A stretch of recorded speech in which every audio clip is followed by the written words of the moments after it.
Nightcast. Stephen Lloyd Gilbreth brings you the current news from the world today and how it relates to Bible prophecy. Understanding the end-time events leading to the peaceful world tomorrow. Ladies and gentlemen, Stephen Lloyd Gilbreth. Good evening, friends, and welcome to this November 23rd, 2014 edition of Nightcast. Tonight, our opening story, hundreds of volunteers have joined a shovel brigade in Buffalo, in New York, following historic levels of snowfall.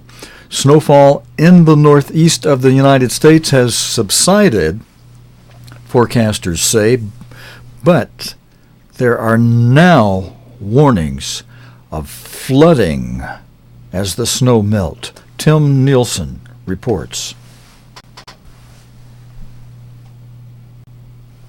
Snow is now a matter of urgency. As temperatures begin to rise, homes and businesses fear there could be severe flooding, but shifting the snow is proving tough. Right now, even with this little snowblower that I have up on the roof, it's only taking off the top 2 or 3 feet. The rest of it you have to almost pry off. It's like rock. Several days of heavy snowfall have caused serious disruption in New York State. Western areas, including the city of Buffalo, saw up to 2 meters of snow settle. Meanwhile, this plane slid off the icy runway at Detroit Airport in Michigan shortly after landing. No injuries were reported. The forecast now is for milder weather in the coming days, and those large amounts of snow will melt. And that's the danger, I think, here, because you're going to see temperatures into the mid-teens by Monday, and coupled with low pressure, which is going to bring rain on top of all that snow. So we've got the snow to melt, potentially 100 to 150 millimetres of rain trapped in those huge mounds of snow that we're seeing, and they're covering the storm drains. And then you add on some very, very significant rains, we are, I think, going to see some dangerous flash flooding. And for those who thought this was problematic enough, there are warnings that the thaw could be even worse. Flooding can be terrible. I mean, really terrible. Flooding can be worse than the snow. No doubt about it. And if you ask me to pick, the snow is a much easier situation than flooding. There's much less damage. As the authorities hurry to clear the snow, water pumps are now on standby as they brace themselves for what's to come. Tim Nielsen, BBC News. Thank you, Tim. President Obama, friends, told ABC today that a deal could mark the start of a, quote, long process to change Iran's relationship with the rest of the world. You know, now, are those not political words, friends? It could be the start of a long process. Now, we've already gone through one long process that was supposed to have ended in a deal by last July. You know, by July. What's that? Some 6 months ago almost? Well, the deal that was supposed to be a 6-month making deal began in November. And then they had to extend it on to this November. And now they're talking about having to possibly extend it again, and that's been an on and off kind of discussion. Foreign ministers trying to reach an agreement on Iran's nuclear program are, it says in my head notes here, are considering extending negotiations as tomorrow's deadline for a deal looms. It says further in my lead-in notes, friends, the diplomats still report, quote, serious gaps at talks in Vienna, and may look to agreeing on an interim framework. The 6 nations, the U.S., the U.K., Russia, China, Germany, and France. You know, that involves U.S. and U.K., that involves the 2 sons of Joseph, modern-day sons of Joseph, Ephraim, Manasseh, Ephraim. Russia, well, Russia's not part of the tribes of Israel. China, neither is Germany, but they're part of the 6 nations. And Brother Reuben, the firstborn, the literal firstborn, modern-day France. Those are the 6 nations. Joseph's 2 sons, Manasseh and Ephraim, U.S. and U.K., Russia, China, Germany, and Reuben, the tribe of Reuben, son of Israel, being modern-day France. Those 6 nations, U.S., U.K., Russia, China, Germany, and France, want Iran to curb its nuclear program in return for lifting of UN sanctions. Iran says it's not seeking nuclear weapons, but wants atomic energy. Now that's what it's saying publicly, friends. All week last week I played you video, not all week, but a couple of nights last week. I played, and it's in our archive. You can go back to one of those nights. Our video streaming was running fine. The last few days we've been having problems with our streamer running our computer. Usually doesn't do this. It usually runs only around 85%, but it's been running the computer at 100%, and it's been causing the outgoing signal that we send to stumble, to stutter. And so sometimes you'll hear my words go, go, go, go, go, go, go several times, and that's stuttering caused because we are having equipment problems I'm trying to wrestle with and find out. We've run 500 programs or more. Actually, even before I was the host, we were running the programs. I believe it was on the same computer, but we've run at least 500 programs on this computer without any problem. And now all of a sudden we are having some problems. And I think it happened after Microsoft Windows did some security updating, so I suspect that may be part of it. I don't know, but we're trying. I've got 3 people that deal with our computers. I've got one of them already engaged to try. I'm doing all I can. I've changed ports. I've looked at this and looked at that. I got a computer expert that said, "Bring it on down, Steve. He'll try to take a look at it." Video is more involved than most things on a computer anyway. But and I'm running everything at the maximum, so I really need to get some new stuff when I'll be able to do that. But friends, I'm just explaining that we've been having some problems. So, and if it's doing that tonight, I apologize. We are trying to get that fixed. But the 6 nations say, or Iran says its nuclear program is solely designed. Now, what I was trying to remind you, though, is that one of the nights last week, we didn't have any problem with our video streaming, and I played excerpts from Syrian television back in December of last year when a former advisor to the Iranian government was on Syrian television from a live interview he gave, where he's bragging about how Iran tricked the 6 nations it was dealing with in Geneva, in the Geneva talks, how it tricked them, how it said, this was on public Syrian television.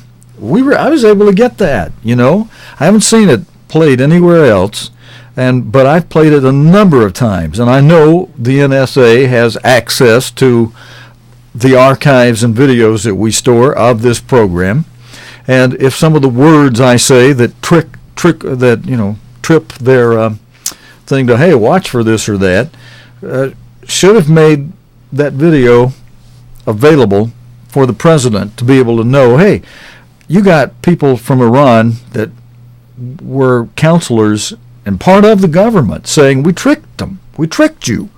Even the foreign minister that we saw President Obama shaking hands with the other day, he got on television and just a few days after the Geneva talks and essentially said, out of their Iran television now, but that was, and he said that also in a BBC interview he gave. He said, these world leaders have acknowledged now that Iran has a right to nuclear power. That was his take on the Geneva talks from the very beginning of the Geneva talks. He didn't say we've made a deal. He said these leaders have now recognized that Iran has a right to nuclear power. And That's about all he said during all the words he spun during that interview. But now the Iranian representative on Syrian television, who said that we've tricked the world leaders, explained as part of the trick that they did was that they had told the leaders about this uranium they had at a certain percentage, which they agreed to lower the percentage of that uranium power. But then he turns right around and says, but we didn't tell them about this other uranium we have underground that's already at a much higher level than this we told them about, that we said we would lower by 20%. And we're not lowering this. We're still working on this. We almost got this ready for a bomb. And the Iranian foreign minister, besides saying that the six leaders recognize that Iran has rights to nuclear power, he also said that negotiations would be henceforth on equal footing.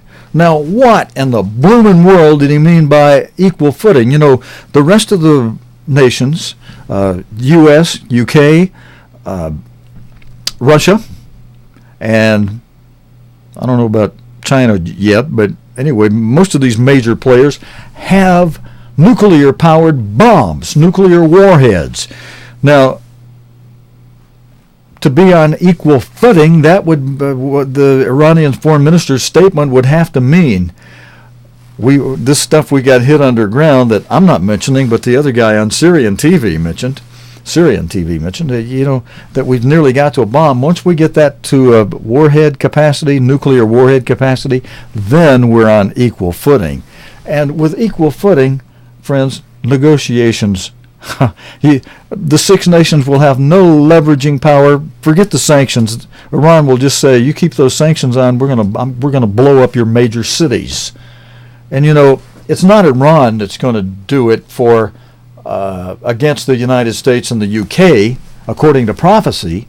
It's going to be that beast that's developing out of Europe that's going to do, as God says in Ezekiel 6, verse 6, if the United States and if the United Kingdom does not repent of disobeying our Creator, God says, I'll let this beast have at you. Your cities will be laid waste. Let me flip over there and read it to you exactly like it says. If you want to go with me or write it down, easy to remember. You can look at it later if you don't have anything to write on right now. It's just Ezekiel 6, verse 6. 6.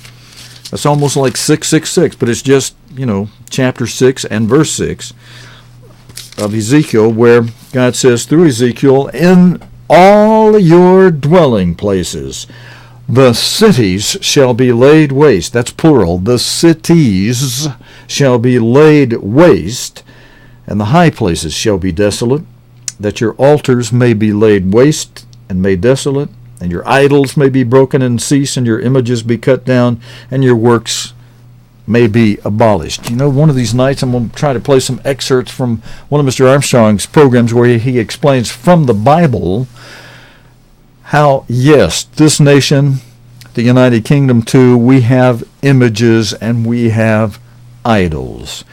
But today, in fact, this evening, even though they're ahead of us by several hours, so it happened several hours ago, but tonight, this evening, Sunday evening, the so-called P5+1 group and Iranian officials said they were discussing the possibility of extending the negotiations as a comprehensive agreement was still far away.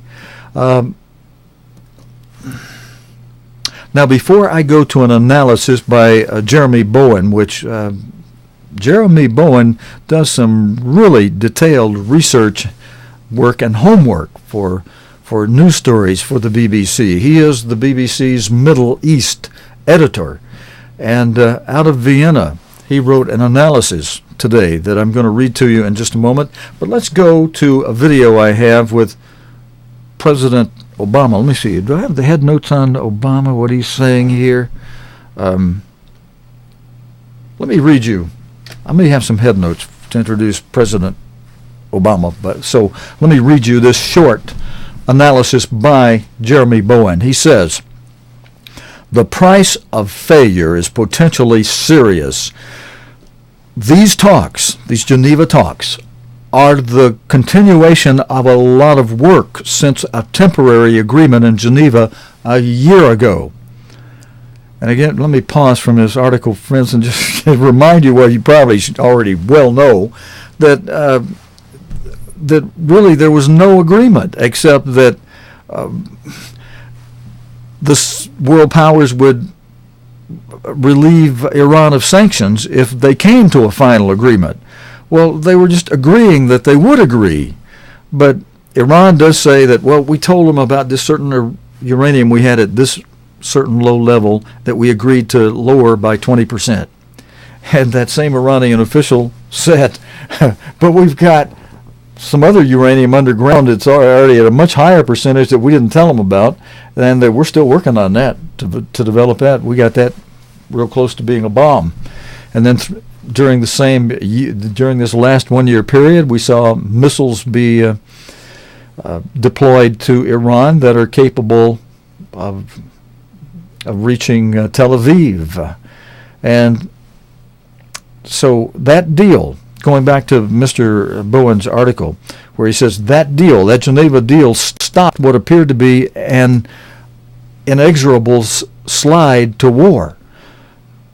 That's Jeremy Bowen's opinion, and I'm continuing reading his article. He said Israel was threatening to attack Iran's nuclear facilities.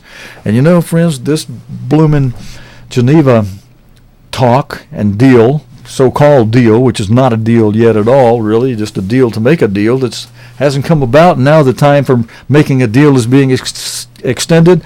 All it is a big lulling process of time being floated by while Iran continues to work underground secretly on their bombs. You know, I've showed you on certain nights, I've showed you maps of how they've extended their nuclear facilities that they would not let the UN officials come in and inspect. So, I mean, you're dealing with an enemy that former U.S. Secretary of State George P. Shultz said they'll smile at you, send you on your way, and cut your throat. He said they're tough to negotiate with, and essentially he said you are foolish to negotiate with them. And just 3 or 4 weeks after Mr. Shultz, former U.S. Secretary of State, said those words, and he was speaking from experience, long experience, sharing experience that the BBC came to him for an interview and asked for. And he shared that experience he had about Iran. And just a few weeks after that, after Mr. Shultz did the interview with the BBC, the former Iranian advisor to the Iranian government said, we tricked them, we told them about this, we've got it 20%. We said, yeah, we'll reduce that 20% that we've got at this certain low level, but we got this other stuff over here that already at a much higher level we hadn't told them about, we're continuing to work on. And he also, in that same interview, some of you saw it, and he spoke in the Arabian language, but we had English subtitles for you at the bottom. And you saw how, if you saw that last week, if you didn't, go back to our archive, Tuesday, Wednesday night last week. A couple of nights I played it. And one of the nights the video was working fine. You'll be able to see that he said, we're planning war against Israel and war against America. And he said, we tricked them, and he explained about the hidden uranium that they had, and he said these very words that parallel what former Secretary of State George Shultz said. He said, the Iranian advisor to the Iranian government said, when you make a deal with Iran, you think you've won, but now I can't remember his exact words, but that's basically what he said. When you think you've made a deal with Iran, you're going to lose. Because he was basically saying what George Shultz said. They'll smile at you, send you on your way, and cut your throat. Now, going back to Mr. Bowen's article, he says success in these Geneva talks would do much to lift Iran's isolation, which would change the strategic balance in the Middle East. Mr. Bowen goes on to say, Jeremy Bowen goes on to say, that intrigues some Western diplomats. It horrifies Saudi Arabia and Israel. A year ago, all sides in the talks saw an opportunity to deal with an issue that could potentially cause another catastrophic war. That will make them very reluctant to leave Vienna empty-handed, even if that means they will have to do more work on the details next year. Time is limited, though, says Mr. Bowen. Hardliners in Tehran and Washington, D.C. will try to sabotage any agreement. That's what Mr. Bowen is saying. He says that hardliners in Tehran and Washington, D.C. will try to sabotage any agreement. Both see no reason to dilute their mutual suspicion. Significant differences reportedly remain over the scope of Iran's uranium enrichment program. Now, that's the end of Mr. Bowen's article. I'm going back to a BBC lead-in for some of the video and pictures that we have for this story, friends, where it says here, significant differences reportedly remain over the scope of Iran's uranium enrichment program and the timing of sanctions relief. Differences, big difference in the scope of Iran's uranium enrichment program and the timing of sanctions relief. A senior U.S. State Department official told reporters, quote, "Our focus remains on taking steps forward toward an agreement, but it is only natural that just over 24 hours from the deadline, we are discussing a range of options. An extension is one of those options." And that lead-in relates to video we have with President Obama speaking to ABC today. The good news is that the interim deal that we entered into has definitely stopped Iran's nuclear program from advancing. So it's been successful. But a deal would require rollback, wouldn't it? Well, so now the question is, can we get to a more permanent deal? And these are still significant. Are you willing to extend if there's no deal by Monday? You know, I think what we're going to do is take a look at what emerges over the course of the weekend. Both you and President Rouhani have some constraints. He's got the Ayatollah. You have Congress. Are you confident that if you reach a deal, Congress will back it?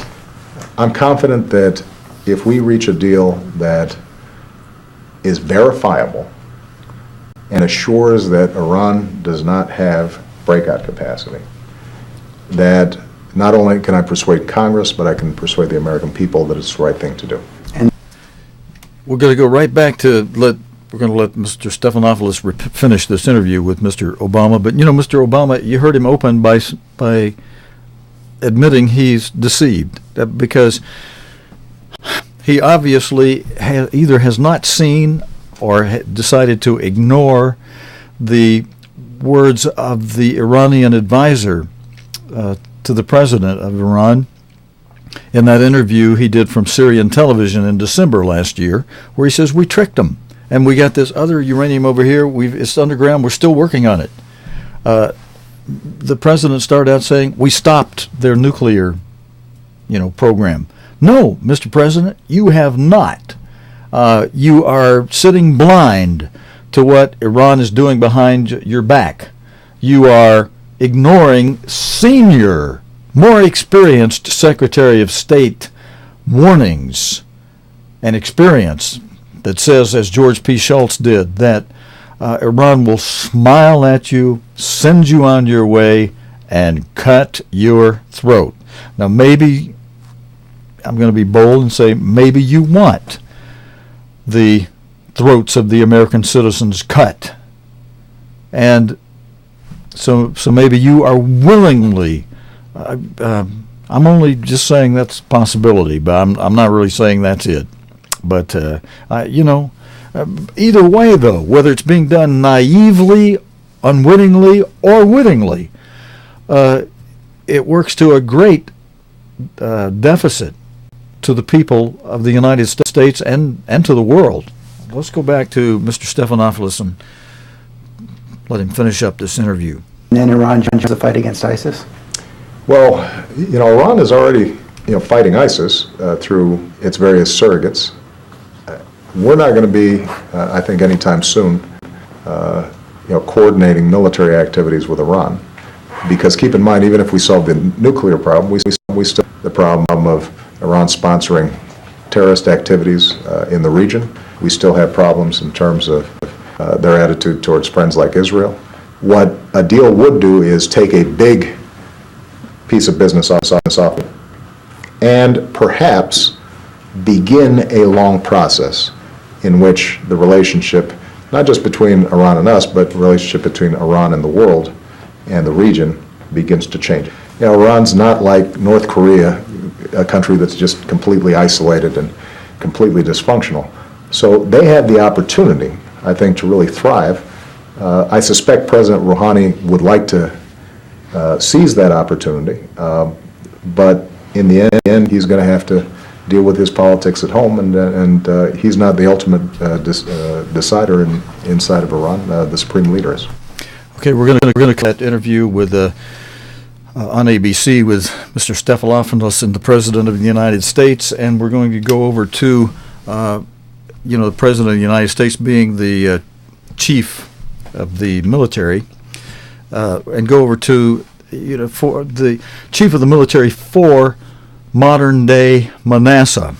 We're going to go over now to the Defense Secretary for Ephraim, for modern-day Ephraim being the United Kingdom, Philip Hammond, who in this BBC interview says, "We are still quite a long way apart."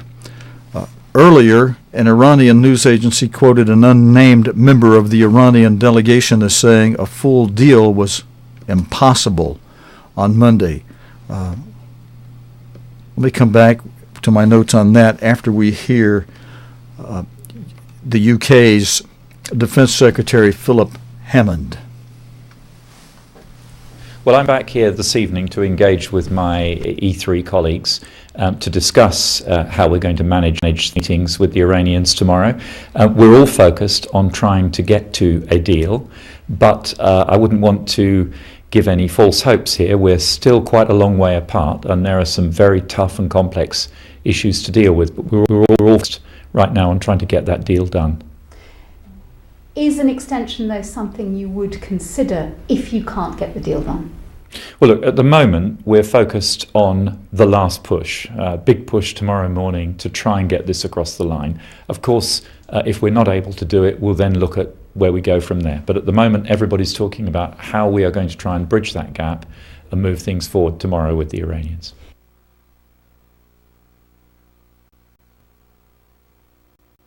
Okay, that was a very good interview there. They right straight to the point and clearly.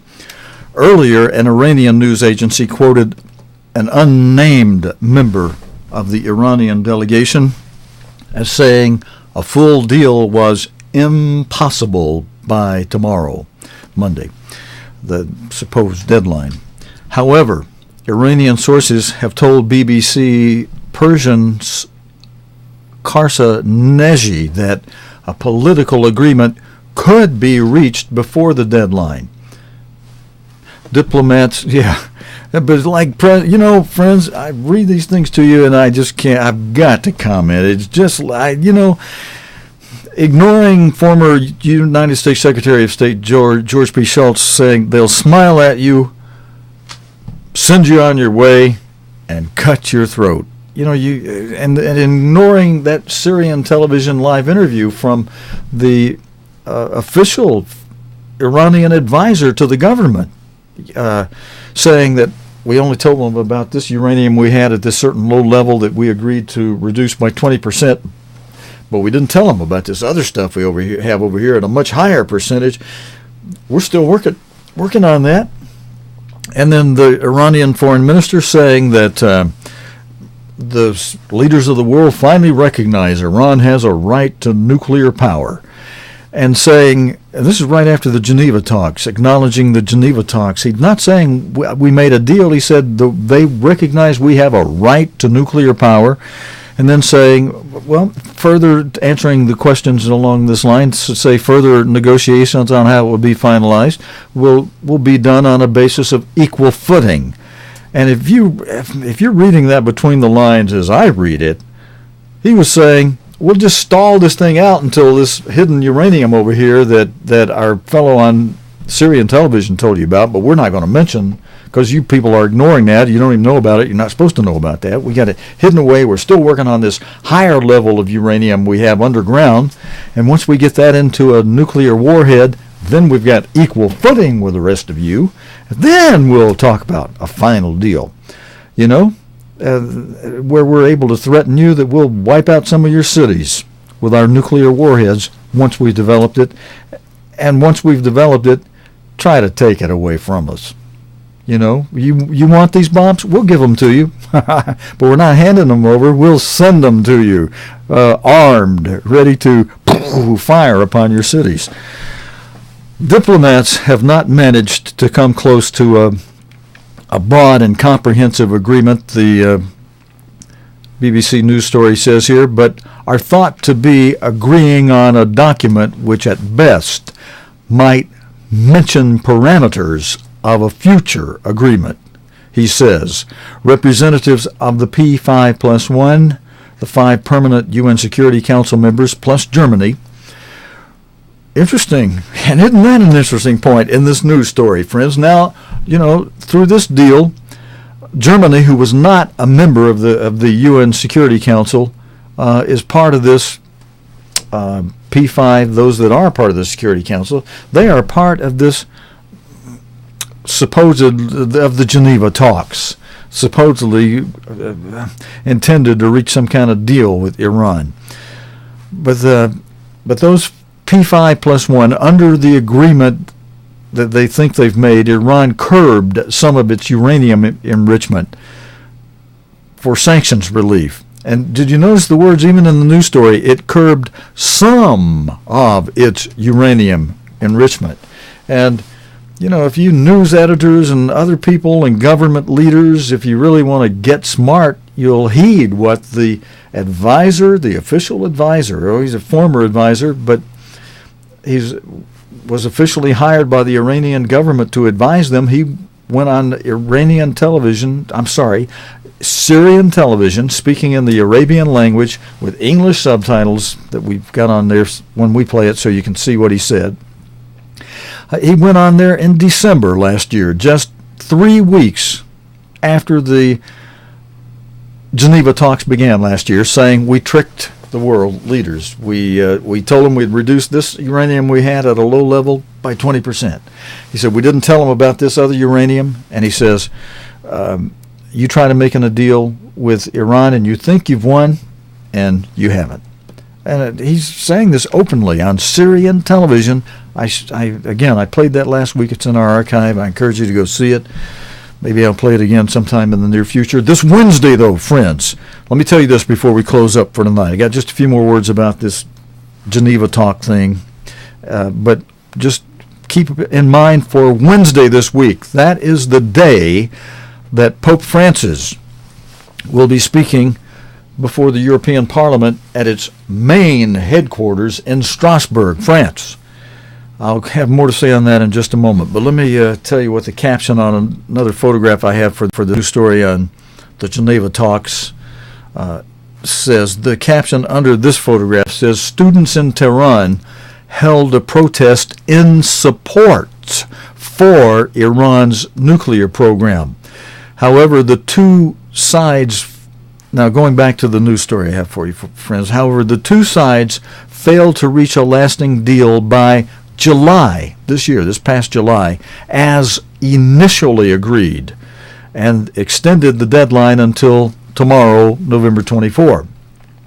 U.S. President Barack Obama told broadcaster ABC, as you heard a few moments ago, that a deal could, quote, perhaps begin a long process in which the relationship between Iran and the world and the region begins to change.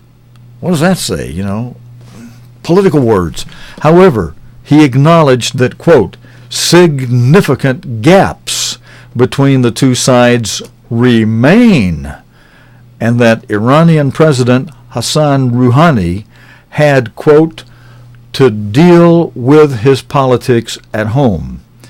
He's not the ultimate decider inside of Iran. The supreme leader, Ayatollah Ali Khamenei, is. Well, then what are you crazy world leaders doing, trying to deal with a crazy outfit like Iran like that anyway? And besides, you're not listening to good, experienced counsel. Former Secretary of State George P. Shultz saying Iran will smile at you, send you on your way, and cut your throat. Earlier today in Tehran, officials approved a rare protest by hardliners who criticized government negotiators. The demonstrators accused President Rouhani of giving in to Western pressure. U.S. Secretary of State John Kerry and Iranian Foreign Minister Mohammad Javad Zarif have held several rounds of talks in recent days in an attempt to break the deadlock. Earlier today, Mr. Kerry also met Saudi Foreign Minister Saad al-Fazl. Saudi Arabia is not a party of the P5+1 talks, but is concerned about Iran's influence in the region. Here's a map of the region. Chinese Foreign Minister Wang Yi is expected in Vienna early tomorrow. Potential deal breakers on this are these three factors, friends. One, uranium enrichment. According to the news story I have here, it says these three factors are possible deal breakers. Western states want to reduce Iran's capacity in order to prevent it acquiring weapon-grade material, but Tehran is set on expanding it nearly 20-fold in the coming years. A second deal breaker, sanctions reductions. Iran wants sanctions lifted immediately, but Western states want to stagger their removal to ensure Tehran abides by its quote-unquote commitments, but it hasn't made any commitments yet.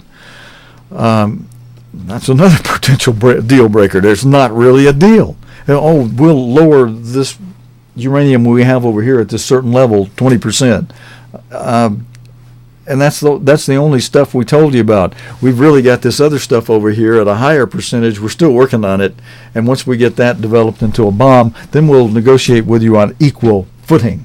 Read between the lines, my friends. Third potential deal breaker, bomb technology. Iran has failed to explain explosives and explosive test and other activity that could be linked to a nuclear weapons program, and has denied international nuclear inspectors access to its Parchin military site. Now, friends, I told you we would end with a story tonight about what's happening Wednesday. The Pope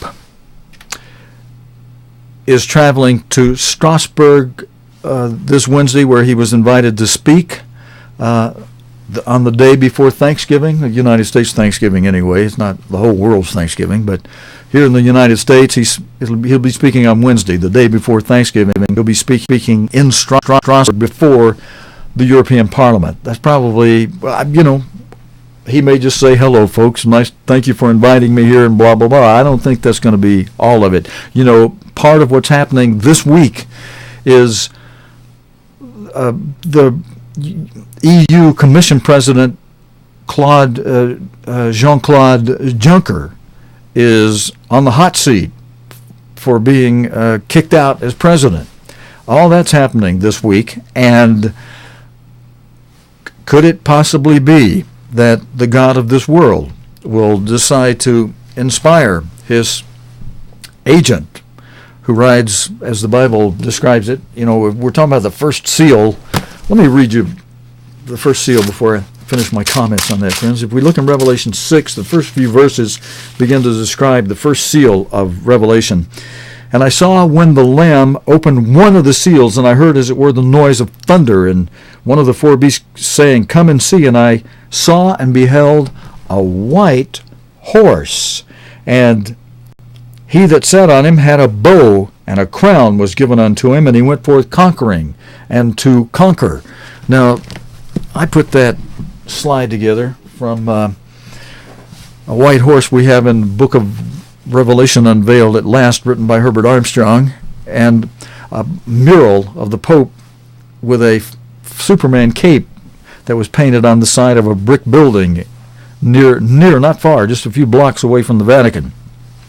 But I hired an artist who has already given me the first draft, where he's actually put a bow in the Pope's hands, and he's riding a white horse. And you see I got 10 stars around the Pope, not 12 like the present day EU flag. We just put 10, and we put them in two different colors. 5, one color on the east side of the Pope, and 5 another color on the west side of the Pope. Now I've reversed the color of the stars, and I've made some alterations to the first draft of the artist work that the artist has for me. I'll have that for you hopefully in just a few days. Hopefully by the time the Pope is speaking this Wednesday in Strasbourg before the European Parliament, at their invitation for him to come and speak. Now, wouldn't it be interesting?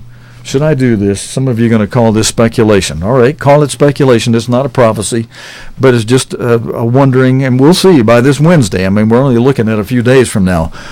If the God of this world were to inspire the Pope to get involved on the selection of a new Commission president, if the European Parliament kicks Jean-Claude Juncker out of the seat as the EU Commissioner, and if the Pope got involved on picking a new head, and at some point he will, because at some point he will crown one leader that is recognized by, well, you know what, it's not going to happen by Wednesday because they haven't rebordered Europe yet so that it's 5 and 5, so that it's 10 nations, 5 from the east, 5 from the west. That has to happen first.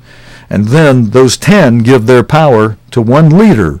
They'll do it through the Pope, because the Pope, as he has always done, he will hold the coronation ceremony in the Emperor's Hall, which is located in Frankfurt, Germany, which was blown up toward the end of World War II, but thanks to the wonderful taxpayers of the United States and the Marshall Plan, funds were provided. That building was rebuilt with brand new materials on the basis of the old architectural design of the old Emperor's Hall.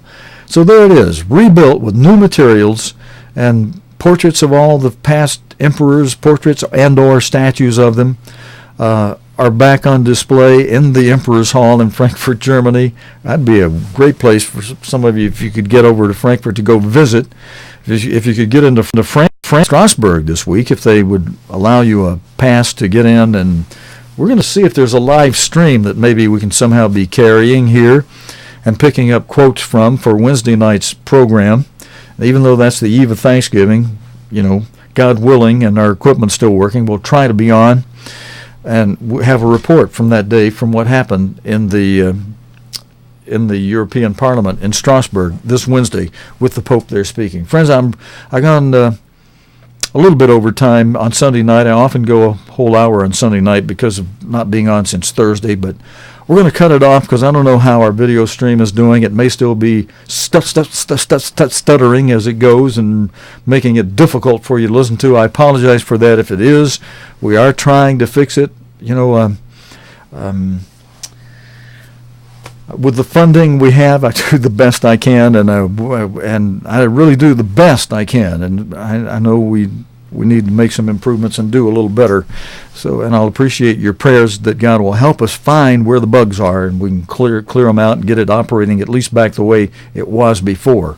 And I have some things in the works that may enable me to be able to get some better quality equipment in the very near future. Certainly hope so, because we'd like to start offering 3 or 4 different stream levels. For those of you that have the big screens, we'd like to put out a high definition for that, and because, we have licenses for some very good video to show you. And, I promised to keep this program going after Mr. Collins died, and we've kept it going, and God continues to build it little by little. I've had as many as 104 viewers in one evening.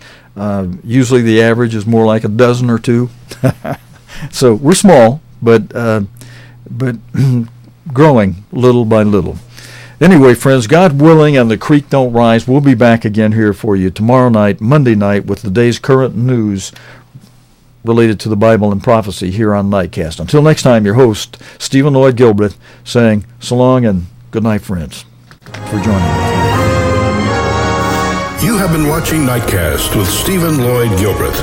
Nightcast can be seen Sunday through Thursday nights here on cogtv.org.